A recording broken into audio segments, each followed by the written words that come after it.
Okay, yesterday we talked about, do you remember changing that vector into component form? Remember we had a vector and, oops, let me turn the sound down on this. Right, we had the initial and the terminal and that kind of stuff. So I did something in the last class that I probably should have done for you guys and I just forgot. Not that, it's not anything real big time major.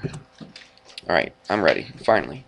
Let's see, what did I do? Let's see, you had a vector, let's say like this, and we broke it down into its components. All right, so basically it's like this. Can't remember if I did this yesterday or not, but it's basically had like this and like that. Let's scooch that over just a little bit. Okay. So if this is the vector, watch what I'm going to do. I'm going to put V. Do you remember that little symbol? Did I show you that little symbol for vector? It's kind of that arrow with only half of it on there. So that's a V for vector. All right, and so that's our vector right there. It's broken down into two components. It's broken down into the x component, and it's broken down into the y component. And do you remember how we found that? I think this is what I didn't do yesterday, but oops, I'm sorry. I did do this? Yeah. Okay. I keep writing down wrong stuff. I'll blame it on being in the morning. You guys always do that, right? It's morning. It's first period. I think you wrote x1 minus x2. Right now, but that's this point right here. This point is x1, y1, and this point right here is x2, what? y2. Okay, and so what we do is we break it down into its components. Well, we're going to do that a couple times today, all right? So I'm not going to go through that whole thing. You remember how to do that? You just subtract x2 minus x1, and then y2 minus y1, and you write it as its components. This particular book uses this, right? They use these arrows, so that would be, what, x2 minus x1. This would be y2 minus y1. They use these little arrow things. I used to teach out of a book that would just use parentheses. But sometimes I could see that writing on parentheses, it could be a little misleading because it may look like an ordered pair where really it's not really indicating an ordered pair. It is indicating just breaking down this into vector. You'll see what I'm talking about, or breaking it down into its components. So we're going to do this a couple times today. So just hopefully you remember that from yesterday. All right, so let's take a look at what we're doing. It's an example. I'm going to start straight with an example. It's on the top of page 594 if you want to follow along. 594. Okay, it says find the magnitude and direction of vector RT. If I could read it here. Okay, and they so we're finding the magnitude and the direction, right? That's a vector. Here's RT. So it's going to be vector RT, and they tell you the points of R and T. R is 2, 4, and T is negative 3, negative 2. All right, so how do we begin? Well, what do you think the first thing you would do here? They give you 2 points. Graph it, exactly right, okay? That's what I would do, okay? I'd plot the 2 points, wouldn't you? Seems a pretty obvious thing to do. So let's do that. Let's put R on here and T on here, and then just take a look at it. So 2, 4. So 1, 2. I'll just put 4 things on here just to be consistent. Okay, so let's put the points on here. Just want to stay with that pink color. All right, so let's put R in there. 2, 4. So over 2, up 4, right there. So that is R. And T is negative 3, negative 2. 1, 2, 3, 1, 2. That would be right there. That would be T. And look at your vector. It's RT. So what's your initial point? Where do you start? At R. That's right. And then you go to T. And put a little arrow right there just to show you that's your initial and that's your terminal. Thank you very much. So what do we have to do? We got to find 2 things. What are the 2 things on a vector? What's the first one? Magnitude. Okay. And direction. So magnitude basically is finding what of this? It's the length of it. Exactly right. Okay, it's the length of this line right here. That's what we're trying to find. Well, do we have a formula that we've learned earlier in the year to find the length of a line, or a line segment, I should say? Well, not slope. It's distance formula. Okay, it's the distance formula. Okay, to go from here to here. So that's how you find the magnitude. So if we want to find the magnitude, we find the distance or the length of that line. That's what it means to find the magnitude. Okay, so that shouldn't be so bad, should it? So let's find the magnitude. Can we fit that in here somewhere? So let's find the distance between them. Do you remember the distance formula? Distance equals. X2 minus x1 squared. Yeah, so, right, I always like to do this. I always like to set it up and then just plug the stuff in. Right, so what do we do here? We just subtract the x's from each other, don't we? Okay, so let's do that. It doesn't matter, in this particular case, it doesn't matter because we're going to square it anyway and get a positive answer. So, what, 2 minus negative 3, can you do that in your head? What's 2 minus negative 3?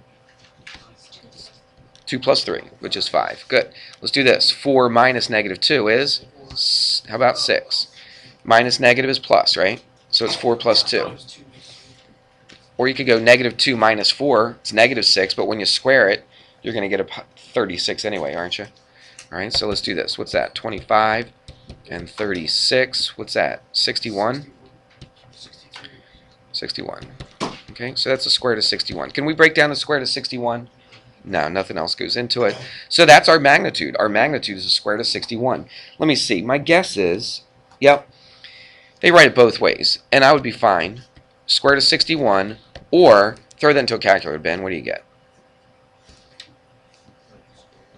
Square root of 61. 7.8? Okay. So, or 7.8. We'll round it to one place. So that's our magnitude. That's how long that line is right there. That's how much. If you're in physics and you're finding like velocity, okay, how fast are they going? They're going 7.8 whatever. Meters per second is a big thing they do in physics. You could say miles per hour, whatever, okay? So that's what you just found right there. You found how fast. But you have no idea where they're going, do you? You know how fast they're going, but you have no idea where they're going. And that's what the direction. The direction is found from the initial. Okay, you started right here, so we wanted to find what direction do we go to get to this point right here. We're going to find it as an angle. But watch what we're going to do here. Let's go yellow. What I'm going to do, see if I can line this up. I'm going to make another little x and y axis just to give us an idea of what's going on here. Okay. You see how I made another little x and y axis here at that point? Because look, the initial point's not at the not at the origin of our original x and y axis. So what I do is I take this point. Let me show you what we're trying to find here. We are trying to find, and let's go this blue. Watch this. We're trying to go from the positive x-axis to where our vector is going. And we got to go in what direction? Clockwise or counterclockwise? Counterclockwise. So we start at the positive x direction. So that would be this right here. And we have to go counterclockwise. So that angle right there is the angle we're trying to find. Does that make any sense? Okay, so that's what we're trying to find, that big old angle right there. You're like, well, how do I find a crazy angle like that? Well, first of all, I know part of it. Right, from here to here is 180. So really, all I got to do is find what? Well, it's not half of 180. You don't know it's half of 180. You don't know if it's even half of 90. Okay? But you do know it's somewhere in between 0 and 90. This little bit right here. Does that make sense? So this is the part right here that we're actually doing the math to try to find. So once we get this angle, then what do I do to it to get the whole big angle? Just add it to 180, right? Okay, so I take the 180, add it to this little tiny bit right here. Well, how in the world do we find that little tiny bit right here? Well, let's extend this out a little bit more. Yes, Rachel. But how did you get this graph? I started at that point, and so I just drew a horizontal line at that point where I started, and I drew a vertical line at that point, and I consider that to be my origin now. Okay, because it wasn't at 0, 0, was it? All right, it was up here like this. So now I considered a new origin, if you want to think of it that way. Okay, this is our starting point. So I need some kind of a reference, and that's basically what this new x and y axis is right here. It's basically just a reference, so I can say, oh, I'm going to go around this far to get to that angle.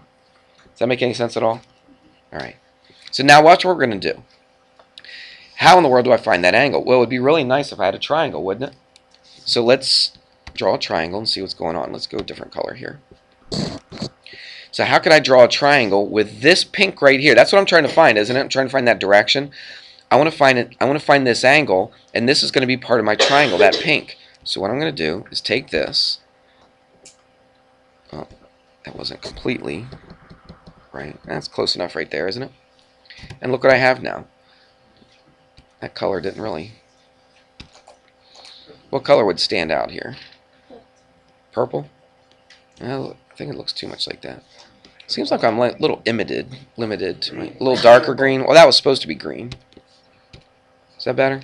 Can you tell the difference between that color and that color? Okay, good enough. All right. So watch what I'm going to do. I'm going to go from here. I'm just going to write over top of this. And actually, let's make it just a little bit thicker so that we see what's going on. Is that 3? Yeah. And then this one, make this one a little bit thicker. There we go. All right, do you see my triangle? I've got this green one right here. Does that look green? Yeah, that looks kind of green.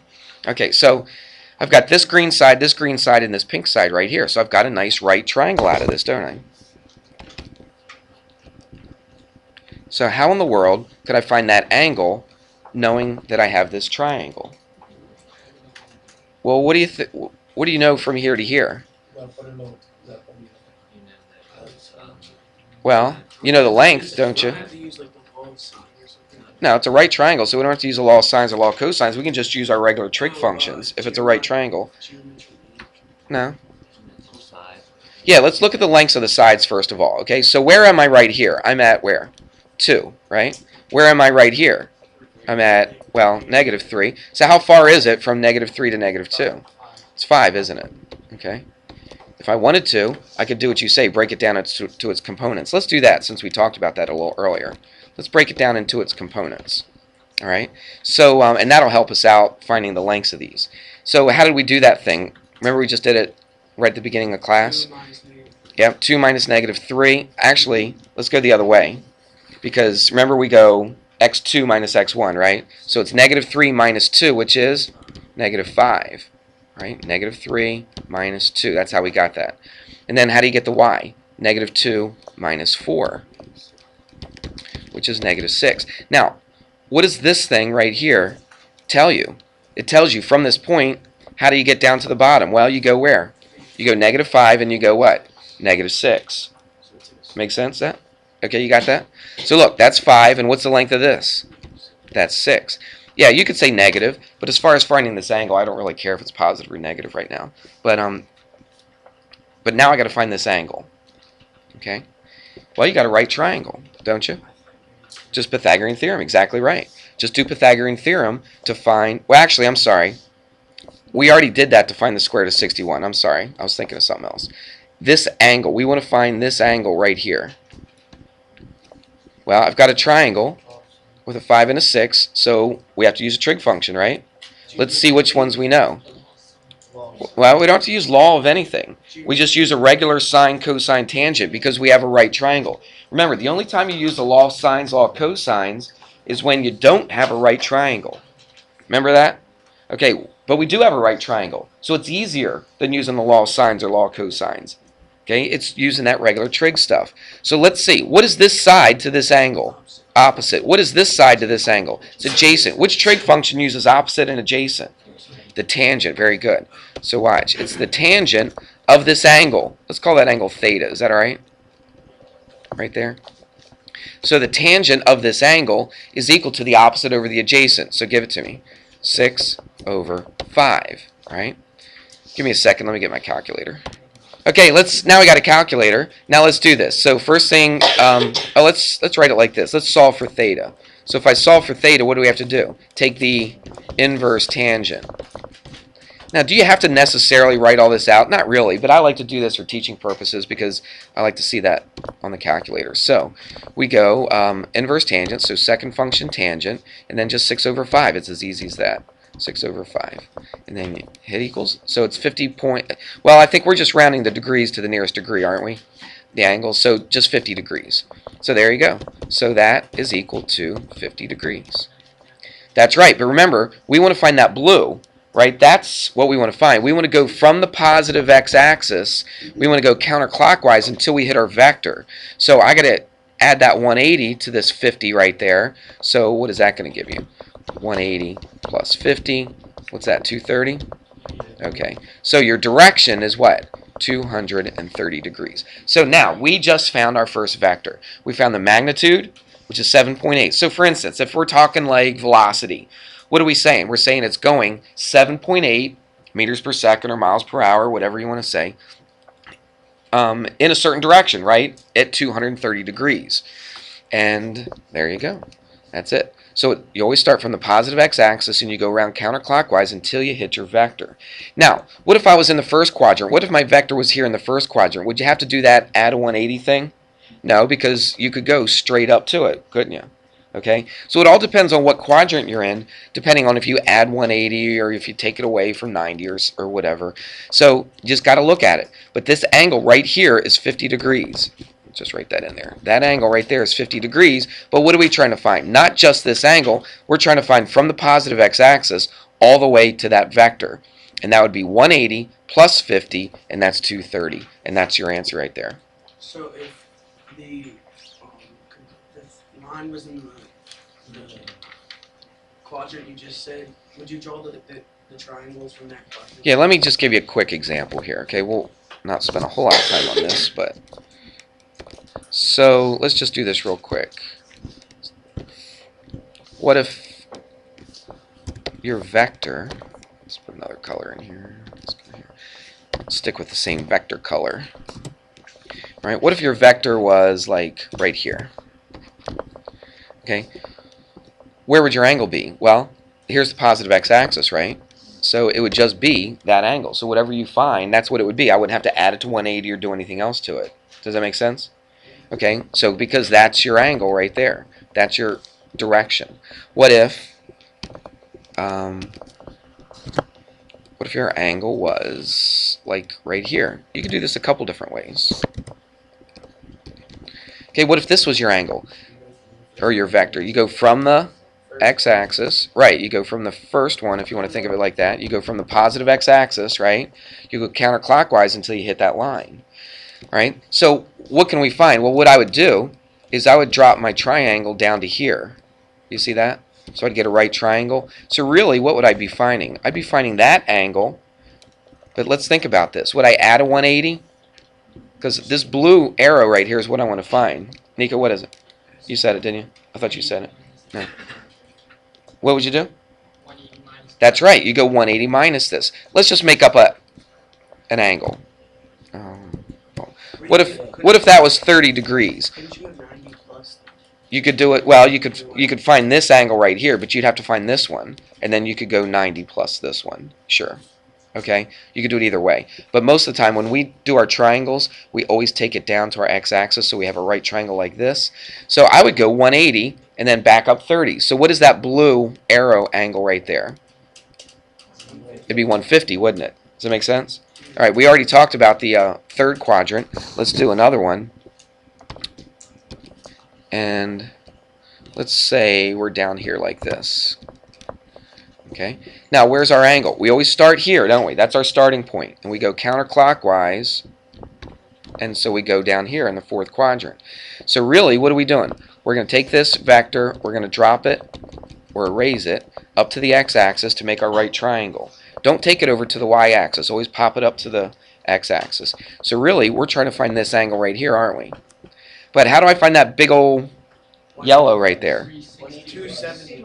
You could do it a couple ways. You could go 360 minus this angle. Or you could find this angle right here. Okay? How would you find this angle right in here? You could go 90 minus this one, right? 90 minus theta. I would just do this. I would just go 360 minus this angle. That's what I would do. And that would be your whole entire angle. So for instance, if, let's just make up, let's say this was 50 degrees, that angle right there. What would your direction angle be from here all the way to here? It'd be 360 minus 50, which would be 310. You see that? So this angle right here is going at 310 degrees. Right, and you would put 310 degrees. Do you see that? It's not just 50 degrees, because what would 50 degrees be? It would be up here in the first quadrant, wouldn't it? But 310 degrees would be all the way to 360, back up 50, that puts you at 310. Does that make any sense at all? Okay, so that's the kind of stuff that you're going to have to think So about. like, so 360 is the whole thing. Yeah, 360 is the whole thing, If it was and then I back up 50 to get to that From vector. like 0 to 90, your answer 0 to 90. It's in the first quadrant. If your answer is Yes, yeah, 0 to 90 is in here. Any angle between 90 and 180 is in your second. Between 180 and 270 is in your third, and between 270 and 360 would be in your fourth. Right. So we're gonna need a protractor to find. You don't need a protractor. You're going to do the math. Okay? You'll be given the numbers like we did up here. Okay? Yeah, we haven't talked about protractor at all. Okay, we found that angle without a protractor, didn't we? Why? Because we know what those points are. And so I can find this length, and then knowing these two lengths and knowing it's the right triangle, I can just do my trig and find this angle right here. Okay? I'm not measuring anything out. Because is my stuff really all that accurate? Not really. It might be semi-accurate, but it's not perfectly accurate. So I'm not measuring anything, okay? I'm only going by the numbers, okay? Make sure that you understand that. Make sense? Yes. Where did you get that you have the two distances when it's like distance between is 5 and you're going 6? Right here. Where did you get 6 from? Because I went -2 minus 4. Remember, let's show you up at the top. Right here. It's this thing right here. Remember that? So it's x2 minus x1, and then y2 minus y1. So look, this is the x2, that's the x1, so I subtracted -3 minus 2 is -5, and then I went -2 minus 4, which is -6. Okay? And what does that tell you? That's pretty important. I mean, that tells you which direction, right? It tells you which direction. Where do you start? You're starting at R, right? That's your initial. So you start here, and what does this tell you? It tells you go 5 to the left, and what else? 6 down. You see that? Kind of tells you your slope. We're not really thinking slope, but it tells you what direction you're going. You're going to the left 5, and you're going down 6. Okay? Or if you graph the thing, you could just count over, couldn't you? All right? But this helps you out a little bit, I think. All right, you ready? Try a real good one? All right? This is most of the work, okay, on the problem that we're going to do next. But we got a little bit of stuff to do before we get to that. I told you there was a lot of steps in these, didn't I? I wasn't lying. But this was fun. This was what makes math exciting. It's boring and it's just it's a drag just to do one easy problem and get an answer and boom, you're done. It's really exciting when you take a problem like this and you go through a series of who knows how many, 8, 9, 10, 11, 12 steps in order to get. Say what? You can use a protractor if you want. But I'm not saying you're going to get anything right, because you won't. All right, you got to do it this way. But if you want to use a protractor, it's up to you. Find magnitude first. Yeah, find them. Find the distance. Yeah, find the distance between magnitude. Yeah, it really doesn't matter what order you find Teachers, it please in. excuse the interruption. Would the following people please come to the office? Okay, we're going to look at an example on page 596. All right, it's a word problem. This is definitely a physics problem. If you want to know what physics is like, this is very, very, very close to the kind of stuff that you'll be doing in physics. Not all of it, but one little section anyway of physics. This is it's a big deal, okay? So look at it. If I can read it close. Here we go. It says, cheerleaders using an air launcher project T-shirts into the stands. The wind is blowing in the same direction that the shirts are launched. If a shirt leaves the launcher at 40 feet per second, that's a velocity like I've been talking about, at an angle of 45 degrees, and the wind is blowing 7 feet per second parallel to the horizontal, what's the resultant velocity and direction? Okay, so here we go. We have two things going on here. We have two vectors, and we're going to add up the two vectors. We'll show you how to do that. It's very easy. If you can break it down into its components, you can add the two vectors very, very easily. So we have two vectors. What's the first one? The first one is a T-shirt going at what angle? 45 degrees. So let's draw a little x and y axis, okay, and then we're going to draw a little vector at 45 degrees. And what's the speed of that thing? 40 feet per second? Okay, and what's the wind? The wind's a lot less, right? 7, okay. Now remember, the length of these lines represent how long the vector is. So if that's 40, Okay, that's going to be a lot longer than 7. Would you agree? Okay, so that's at 40 right there. Let's draw another one. Oh, what was my my angle is what? 45 degrees. Okay. Everybody with me on that? That's not hard to figure out. Okay, that's the direction. That's the magnitude and direction of one. So now I need to find the magnitude and direction of the other one. Okay. Let's just copy and paste this thing right here. So I'm just going to make another one. We could have drawn it on the same x and y axis, but it might be easier if we do it like this. Okay. Now what's the wind blowing? At what? The same direction. Well, it doesn't say this. Well, Same direction. yeah, I know the beginning of it, but it says the wind is blowing 7 feet per second parallel to the horizontal. Okay, parallel to the horizontal. So let's just say it starts right here, and it goes 7. So it's going to be shorter, isn't it? It may not be drawn perfectly to scale. I'll tell you what, let's make this a little bit thicker just so we can see it. There we go. Okay, 7 feet per second, or what is it, feet per second or meters? Feet per second, okay? And so is the wind, right? So everything's in feet per second. I don't even care about putting the feet per second. We're just using our numbers. And it says horizontal. So what's my angle right here? 0. It's 0, isn't it? Okay, 0 degrees, because we didn't go up at all, did we? We just stayed right here. So what are we trying to do? What we're trying to do is we're trying to find the resultant vector. That's a word you use in physics a lot. Resultant. Well, just like it says in there, it's the result. It's the answer to when you add these up. So what we have to do is we got to add these two up. You're like, well, how in the world do we add up vectors? Well, it's pretty easy if we know how to break it down into its components. Do you remember how to break it down into its components? Let's do that. Okay, so let's do it down here. So it's x2 minus x1. So first of all, what's this? What are my points? What is this point right here if I'm starting from the origin? It's 0, 0. Okay, and what's this point right here? We don't know, do we? Well, it's this far over, and it's this far over. X2. Okay.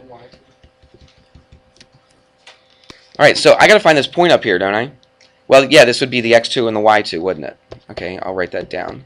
Problem is, I don't know how far over, I don't know how far up and down. Let's just call this x and call this y right here. What are we going to have to do before we even find the components? I don't think I'm going to be able to finish this today, but I'll still give you some homework, though, don't worry. Alright, so how do we find this right here? Well, we've got a 45-degree triangle. How can I find the sides? Well, I know one side, the hypotenuse, and I know this angle. So let's say I'm trying to solve for x. X is what compared to 45? It's adjacent. And I know the what? Hypotenuse. So which trig function can I use? The cosine. Cosine of 45 is equal to what? Adjacent over hypotenuse. So x equals, multiply both sides by 40, cosine of 45. And let's plug that in. 40 cosine of 45. So it's 28.3, let's say. I know, it still works. Okay, I know. I was just told that. All right, it's 28.3, so that's the x right there. That's 28.3. Let's do the y. Okay, what is the y to this 45? That's opposite and hypotenuse. Which trig function?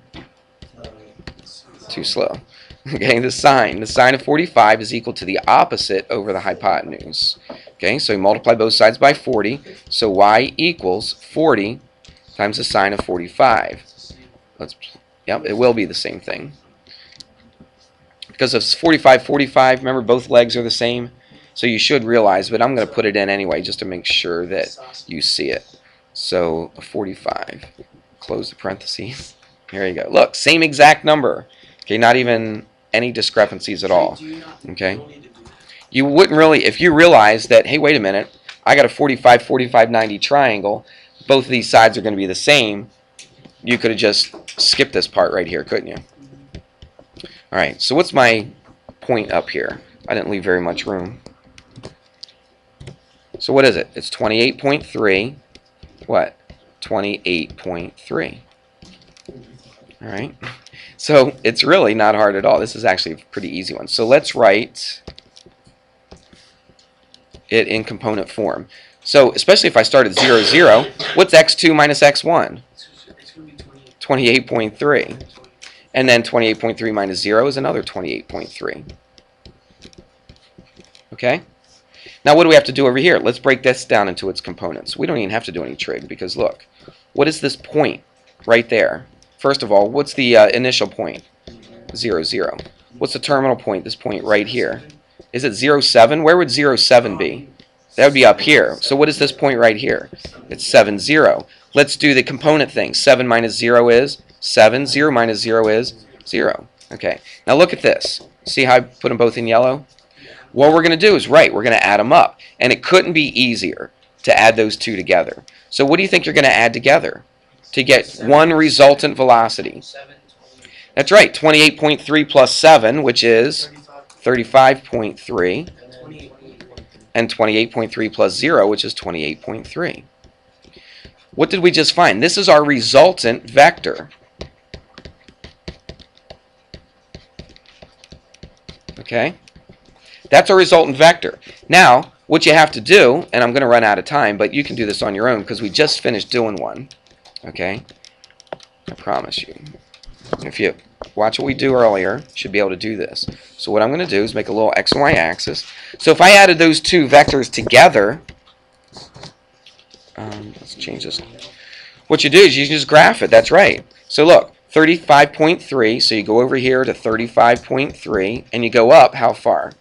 28.3, right? It doesn't have to be perfect to scale, but it would be about right there. And so what do? We go from here to here, and we're just trying to find what? We're trying to find the length of this, okay? And then we're trying to find, what else?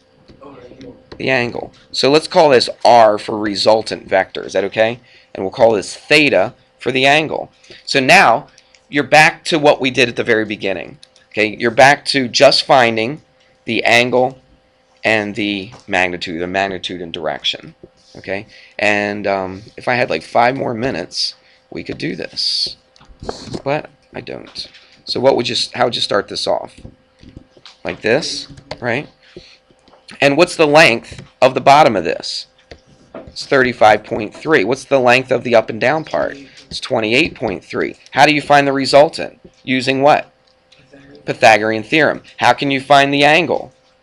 Opposite, adjacent, tangent. Okay? I ran out of time to do the math on it, but you can do the math. It's in the book. All right? So you should be able to handle that right there. Okay, let me give you a few problems to do, and then you can go. Okay, let's do vector. 8 to 25. 8 to 25. It's section 8-7. I don't think they're all this hard. Okay, there's only a couple I think that are this much. I'm writing it down. Anissa Bryant. 597, Jordan Day, 598. please come Okay, to you the guys can go. Yep. You said to find the vector, you use Pythagorean theorem. To find the magnitude of the vector. Right. Pythagorean theorem, and then use tangent to find the angle. Yep.